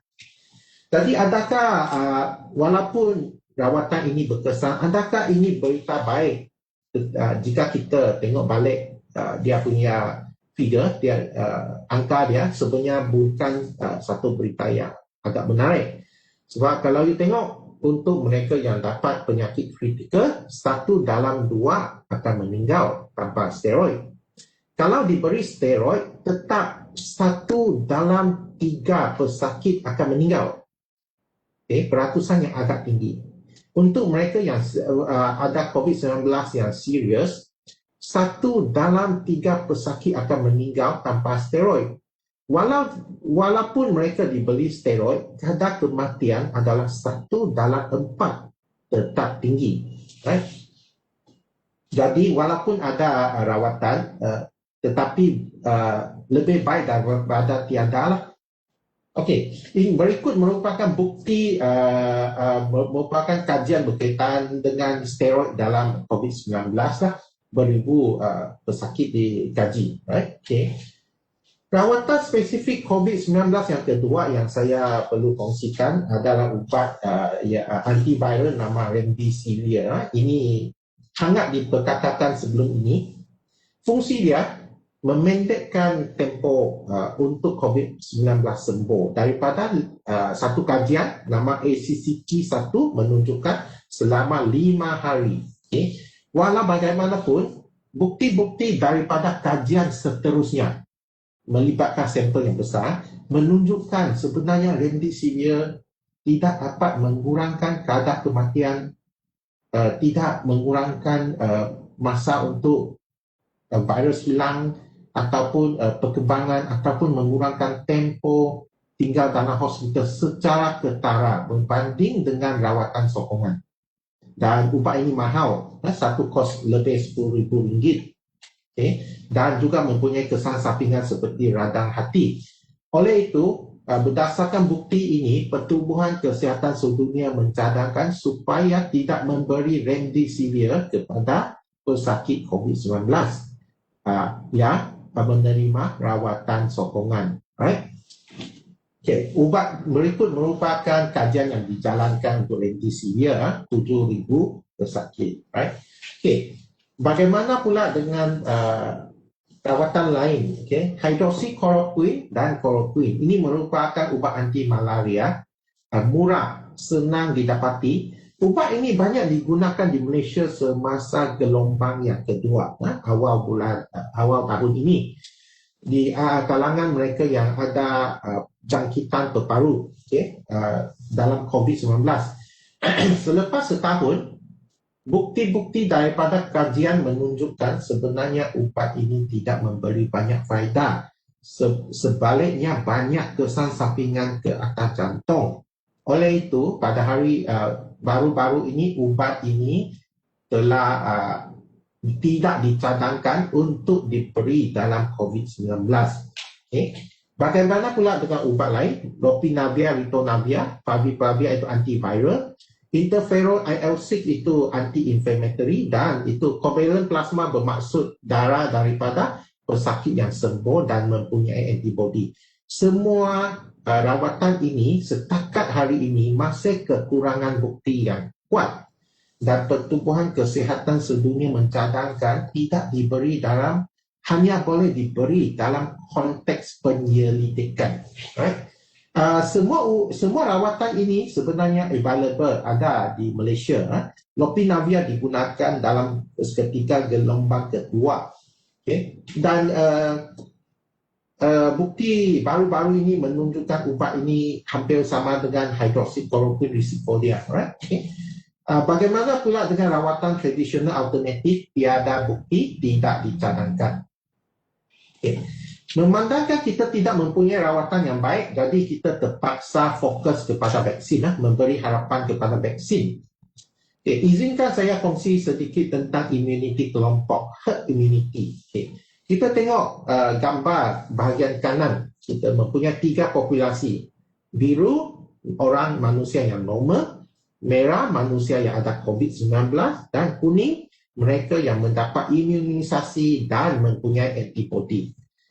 Kalau kita tidak mempunyai, pertama, kalau kita tidak mempunyai vaksin, maka COVID-19 itu akan merebak kepada mereka yang normal.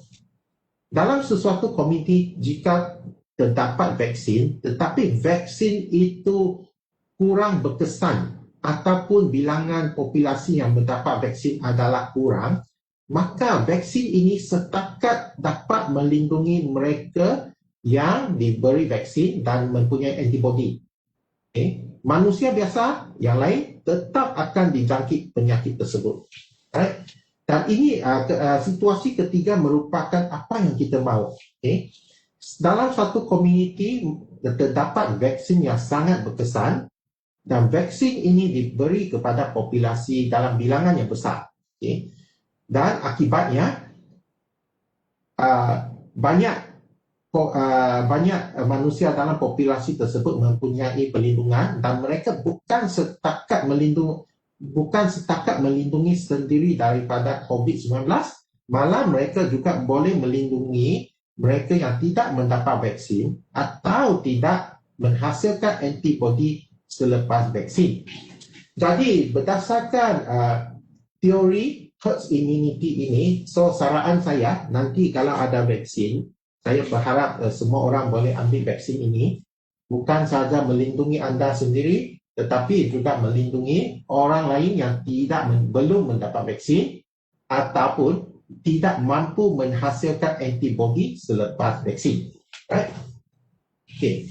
So setakat 12 November tahun ini, ini merupakan laporan Pertubuhan Kesihatan Sedunia. Kita mempunyai 164 vaksin di peringkat praklinikal, iaitu di peringkat makmal, 48 vaksin dalam peringkat klinikal, iaitu telah diberi ke atas manusia, dicuba. Alright.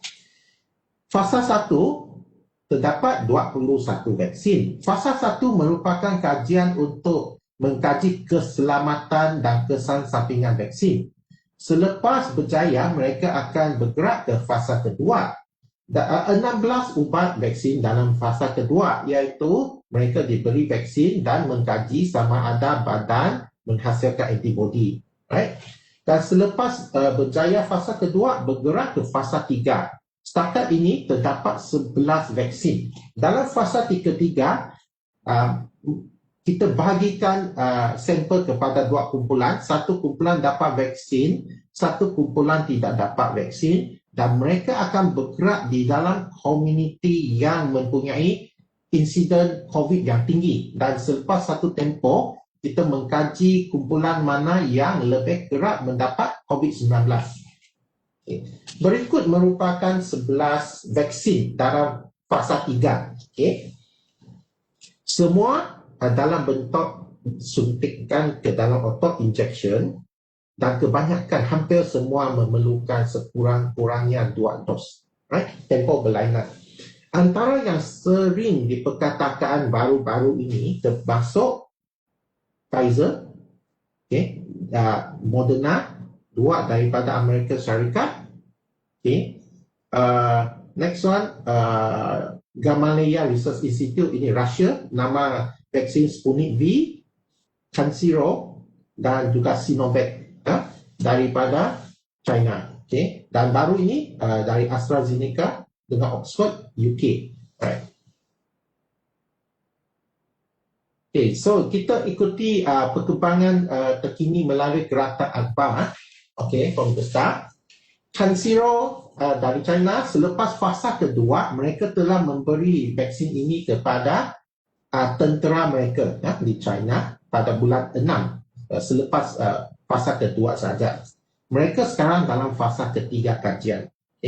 Sinovac, Sinovac telah menjalankan kajian fasa 3 di negara jiran kita, Indonesia, dan keputusan akan keluar awal bulan 12. Right? Rusia, Sputnik V merupakan vaksin dibuat di Rusia. Ini merupakan vaksin pertama di dunia yang diberi secara besar-besaran kepada penduduk di sesuatu negara. Selepas fasa kedua saja. Dan mereka melaporkan fasa ketiga sudah siap, mereka melaporkan keberkesanan 92%. 92%. Moderna baru-baru ini melaporkan vaksin keberkesanan sebanyak 94.5%. Dan awal bulan ini Pfizer melaporkan keberkesanan vaksin mereka 90%, tetapi minggu lepas kajian baru tamat dan keputusan keseluruhan menunjukkan keberkesanan 95%. Okey. Semua untuk semua vaksin ini laporan saintifik untuk fasa ketiga keputusan mereka belum diterbitkan lagi. Dan mengikut FDA, keberkesanan 50% mereka akan terimalah. Okay. So Pfizer telah membuat permohonan kepada FDA di Amerika Syarikat untuk menggunakan vaksin ini secepat mungkin. Minggu pertama Disember, FDA akan melihat permohonan mereka dan kita berharap ada berita bagus selepas itu, first week of December. Alright. Okay. Dan AstraZeneca 3 hari yang lepas melaporkan keberkesanan vaksin mereka antara 70 sampai 90% bergantung kepada bentuk vaksin tersebut. Alright. Jadi kebanyakan keberkesanan agak-agak 90%. Okay. Kita lihat perkembangan di Malaysia. Alright. Malaysia, okay, apa yang akan berlaku Malaysia? Malaysia menjangka vaksin akan tiba, akan menerima vaksin pada suku pertama tahun 2021 dan fokus kepada petugas barisan depan dan seterusnya kumpulan risiko tinggi dan selepas itu untuk populasi yang normal. Right? Okay. Kerajaan Malaysia sedang berunding dengan pembekal vaksin pada masa ini dan satu kajian menunjukkan kebanyakan rakyat Malaysia sudi dan bersedia untuk menerima vaksin bila ada more than 80%, right? Dan kita berharap lebih tinggi selepas itu. Dan Menteri Mosty yang berhormat telah mengumumkan bahawa Malaysia telah menyertai COVAX, iaitu pertubuhan untuk membekalkan vaksin, dan telah membuat bayaran sebanyak 94 juta. Anggaran diperlukan untuk Malaysia adalah agak-agak 3 bilion. Right. So ini perkembangan di Malaysia setakat ini. Right. Jadi kita buat kesimpulan, rawatan spesifik untuk COVID-19 adalah terhad dan kurang berkesan kecuali steroid untuk mereka yang kritikal dan serius. Right? Kedua, walaupun dilaporkan berkesan, program imunisasi untuk COVID-19 masih belum dimulakan. Jadi apakah strategi yang terbaik pada masa ini? Jadi yang selepas tengok semua bukti ini, strategi yang terbaik pada masa ini adalah pencegahan, mencegah daripada mendapat COVID-19 sehinggalah vaksin yang berkesan diperkenalkan di negara kita. Right? Okay. So setakat itu saja perkongsian saya. Kita kembali kepada Puan Rashidah.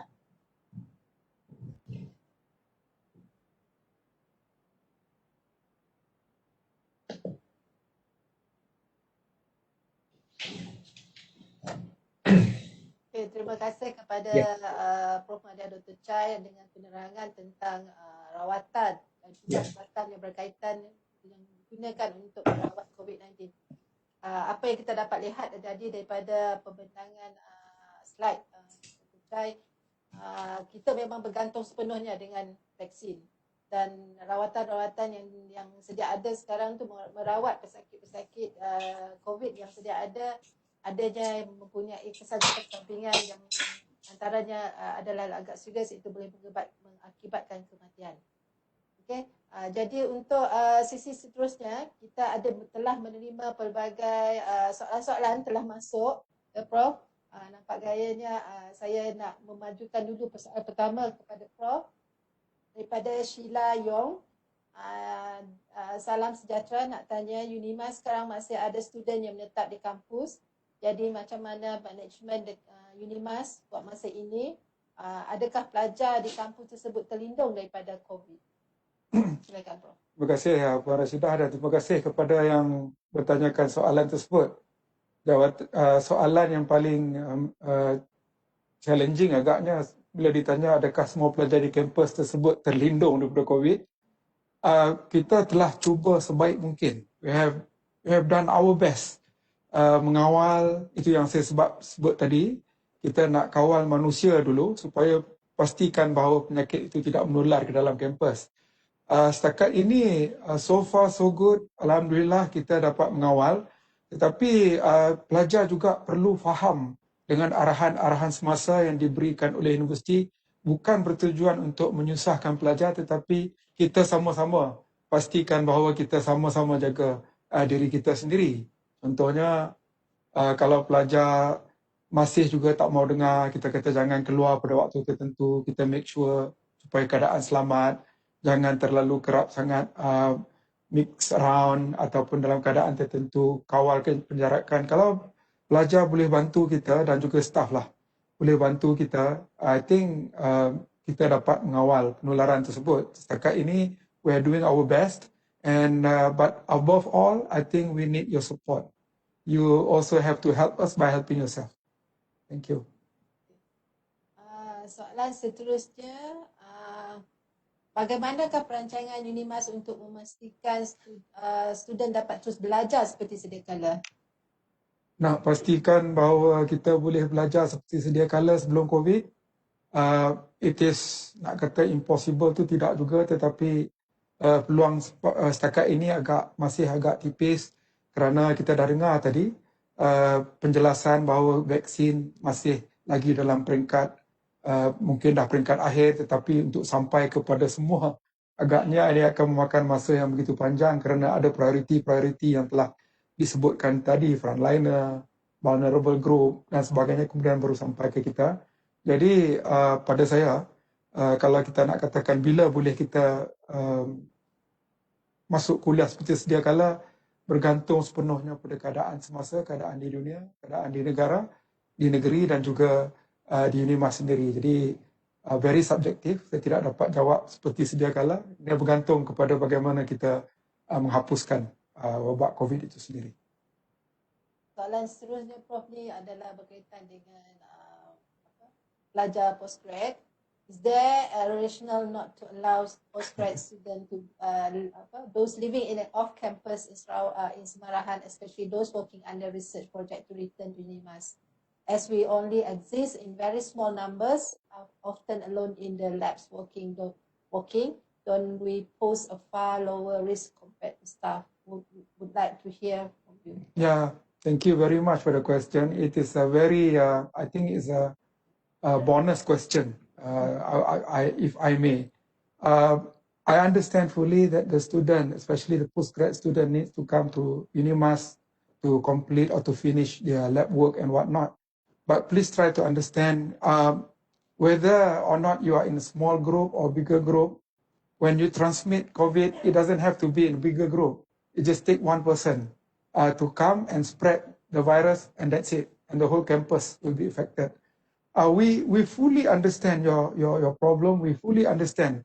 In fact, to some extent, your supervisors too have been asking us to give permission to graduate students to come and do their work. Of course, we allow that, but please apply and we look at it case by case basis, because we do not want, especially during PKPB, those who are currently staying in the red zone to come here and bring some kind of potential to spread the virus and whatnot. But I think there will be a mechanism, hopefully, if you apply through proper channel, maybe we require you to do some screening and whatnot before you are allowed to enter UNIMAS. It is not so much to give problems to graduate students. I really understand, as much as I try to understand your problem, please understand my problem as well, that we are trying our best to safeguard our campus.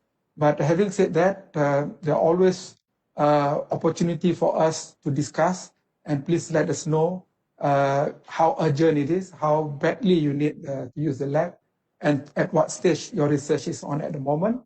And then from there onward, maybe we'll give you some consideration. So we really hope your understanding. Thank you very much. Okey, soalan seterusnya kepada Dr. Andrew Q. Regarding second infection, research found out that there is a possibility for individual who has recovered from COVID-19 will be infected again. How do you look on this situation and will it affect the effectiveness of the vaccine? Dr. Andrew Q, can you respond to these questions?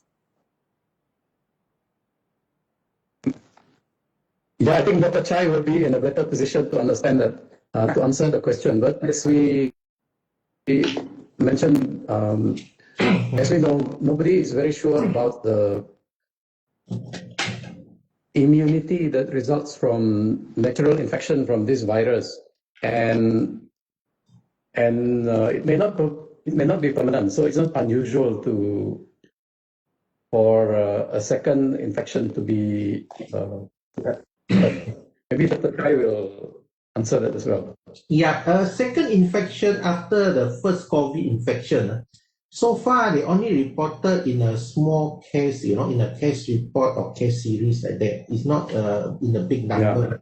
So they say it's different subtypes. Okay, so it's possible, but it's uncommon. Okay. So another thing is at the moment there is a study all over the world, started by WHO, called Solidarity Study number 2. They look at the serology, that's mean the antibody of patients who get infected for prospectively for a year. So they want to see how long can the antibody sustain.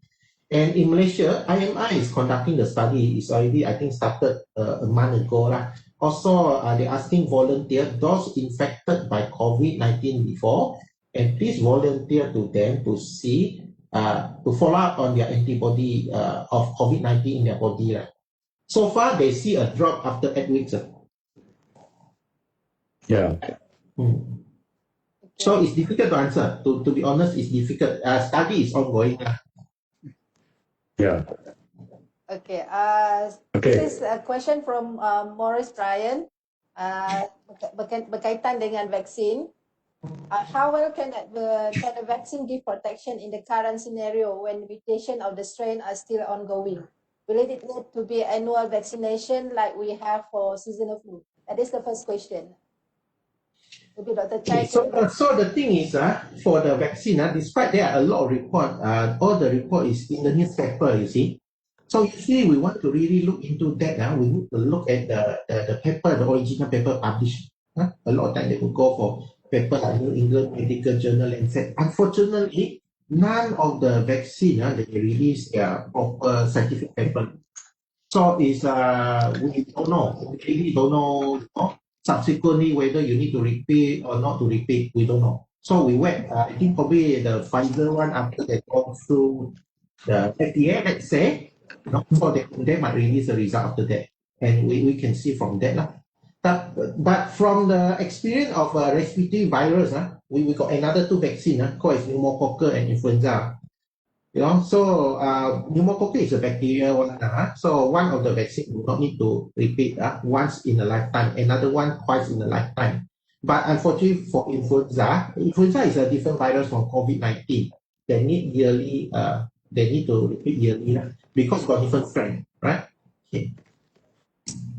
Okay, second question from Morris is that should the government pay for everyone or only a selected group? Does herd immunity matter for COVID-19? Prof Andrew, you want to answer? Public health? Yeah, regarding payment, I think what I understand is the ministry, the Malaysian government have set a certain amount of money, because I think it's going to be very expensive to guarantee vaccine for everyone. So what they've done is to set a certain amount, and that amount will be prioritized. The vaccine that can be purchased with that amount will be prioritized. Whereas for Sarawak government, I think the Yang Amat Berhormat Chief Minister have made an announcement that the vaccines will be bought by the state government for Sarawakians. But that depends on when the vaccine will be available. Regarding herd immunity, I think I think Dr. Chai have mentioned this just now, and people talk about what Denmark, what Sweden is doing, and so on. And I think we are still not convinced that herd immunity is the way to go, because you need to infect probably 80% of the population and so on, which is not a practical solution to this particular outbreak. Yeah, Dr. Chai, you want to add? Yeah, the Sweden, they withdraw already. I think the mortality is 12%, at one time, very high. Yeah. Malaysia is 0.6%. They go up to 12% because they want to use herd immunity. So they withdraw. Even UK initially they planned for, but after they also withdraw the herd immunity policy. Okay, there's one more last question. It's also regarding vaccine. Does the vaccination which one will most likely Malaysia will acquire, all the vaccine must complete stage 3? Yes, I mean, ideally they should complete stage 3, ideally. But having said that, you can see there are two vaccine which was given after stage 2. So, but Malaysia usually will wait for at least stage 3 after the official result stage 3. And a lot of time, other countries will like to follow the decision from FDA. Most of the drug will follow FDA. FDA only usually they will see after stage 3. Yeah. Okay.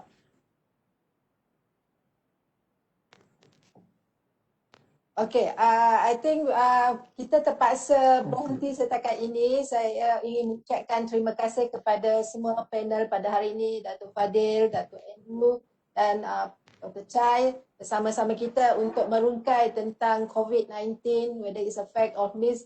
Saya rasa mereka yang telah mengikuti siri bicara pada hari ini harap dapat pelajari dan menambahkan pengetahuan tentang kepentingannya untuk membetulkan fakta dan tidak untuk menyebarkan maklumat-maklumat yang tidak betul di kalangan pengguna social media. Okey, untuk acara seterusnya saya minta kepada rakan-rakan di luar sana yang masih online bersama kami untuk untuk terus bersama sebab kita akan meneruskan dengan acara majlis penyerahan buku panduan SOP UNIMAS yang akan dilakukan untuk seketika lagi. Diharap semua panel Prof. Dr. Andrew dan Dr. Chai masih terus bersama kami untuk sesi seterusnya. Yes.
Operasi Standard SOP menangani penularan COVID-19 di Universiti Desa Sarawak. Majlis mengalu-alukan kehadiran yang berbahagia Profesor Datuk Muhammad Fazil bin Abdul Rahman, Penolong Naib Chancellor Kepimpinan dan Pembangunan Universiti Malaysia Sarawak, Dekan Fakulti Perubatan dan Sains Kesihatan Profesor Dr. Asri bin Said,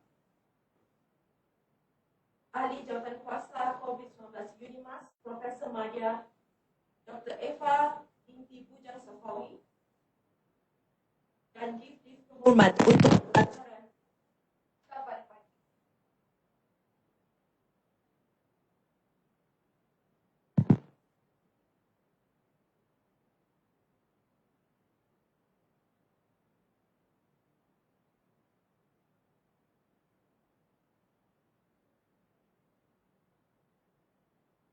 Diteruskan dengan Majlis Pelancaran Buku Prosedur Operasi Standard SOP menangani penularan COVID-19 Universiti Malaysia Sarawak. Majlis mengalu-alukan kehadiran yang berbahagia Profesor Datuk Muhammad Fazil bin Abdul Rahman, Penolong Naib Chancellor Kepimpinan dan Pembangunan Universiti Malaysia Sarawak, Dekan Fakulti Perubatan dan Sains Kesihatan Profesor Dr. Asri bin Said, Ahli Jawatan Kuasa COVID-19 UNIMAS Profesor Madya Dr. Eva bin Bujang Safawi, dan Div Kehormat untuk melancarkan buku kita pada pagi ini. Dijemput yang berbahagia Profesor Datuk Muhammad Fazil Abdul Rahman, Penolong Naib Chancellor Kepimpinan dan Pembangunan, Wakil kepada Naib Chancellor untuk menerima naskah prosedur operasi standard SOP daripada Yang Berusaha Profesor Madya Dr. Eva Bujang Safawi daripada Wakil Jawatan Kuasa COVID-19.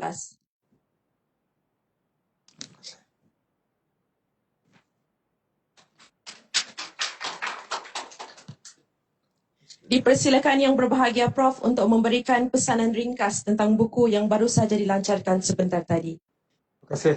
Saya mengucapkan jutaan terima kasih kepada Ahli Jawatan Kuasa COVID yang telah mengambil inisiatif untuk menghasilkan buku panduan SOP. Seperti mana kita semua ketahui bahawa SOP ini bersifat dinamik. Dia akan berubah-ubah dari masa ke semasa, tetapi apa yang disediakan pada waktu ini adalah SOP fundamental untuk diagihkan kepada fakulti dan semua PTJ untuk dijadikan rujukan bagi apa-apa juga perkara yang memerlukan tindakan sesama kita bagi memastikan kelancaran menguruskan COVID. Satu lagi pesanan terakhir saya bersama SOP ini tidak sempat untuk saya kongsikan sewaktu perbincangan tadi ialah apabila kita diberikan kebenaran untuk work from home lah dengan betul tulus dan ikhlas, kerana kebanyakan yang work from home ada didapati tidak work from home tetapi work from shopping mall. Jadi bagi saya ini adalah satu perkara yang menyebabkan rantaian COVID ini akan berterusan. Sudah datang ke office mungkin takut membawa penyakit, tetapi bila work from shopping mall or work from movie panggung wayang, itu tidak akan membawa apa-apa kesan kepada COVID. Jadi bertanggungjawablah, berikanlah kerjasama bagi memutuskan rantaian. Thank you very much.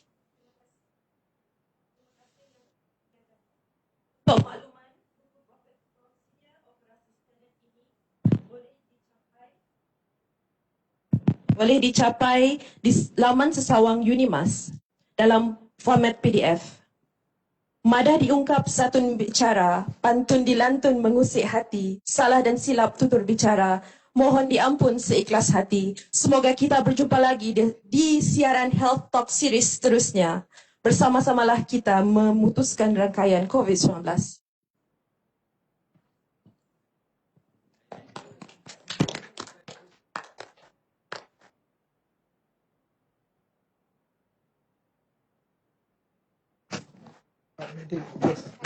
Program.